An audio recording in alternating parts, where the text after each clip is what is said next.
But I wanted to ask you. You mentioned the Canada lit, the trope of coming and making a journey north and discovering yourself. Couldn't you write that? I mean, you grew up in Omaha, right? And now you're in Canada. I think you moved early on. I'd written down your age, but early 20s maybe? Yeah, somewhere in there. I basically right after grad school. So I've lived here every time I wasn't in university, so most of my adult life. So, yeah, I guess so. I guess I could write the move north thing. But, moving from Omaha, Nebraska to Kitchener-Waterloo, Ontario is not a huge culture shock. You shouldn't let the native-born Canadians know that I said this, because Canada's entire national identity, well, English Canada's entire national identity is founded on being not American. We are very not American, which is tricky if you're also American. So, but you don't refer to yourselves as America's hat? I don't think I've ever heard anybody say that. I have heard it said that we're North America's designated driver. That's a pretty good. Have you not noticed many big cultural changes one way or the other then? Not huge ones. The medical system is very different, and thank goodness. But I've been very sick in both countries, and Americans would be on the streets if they knew what they were missing.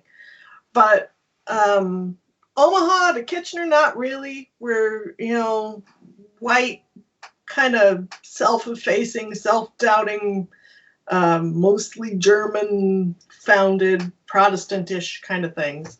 There's a slightly different attitude towards the Queen, but that's about it.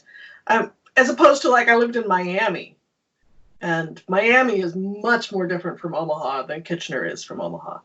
I think the regional differences inside of Canada and inside of the United States are much larger than the differences between the two countries generically. So, it happens that my region here matches my old region pretty well. So, yeah, I really don't feel like I moved that far, in comparison to people who change continents and languages and, move among people of different religions and different skin colors. I mean, those people have not always chosen, but those people are on a much different road than my immigrant experience, for sure. It's one of those things that if life were longer and you had the option to live more of them, which is why when I hear theories about reality being a simulation, I really hope that's true, because I want to, exit this life at the distant future. I'm having a great time, but in the distant future, so far I can't even see it. Exit this life and immediately turn around and start another round. Like, oh, what a wonderful game that was! Let me be this character this time and get back in there. That sounds good to me. Yeah, that sounds great. Because I have no way to confirm that might actually be the case, and every reason to suspect is probably not. I feel that writing is in some ways a good way to achieve that by proxy, because I can have all of these experiences from the comfort of my nice office.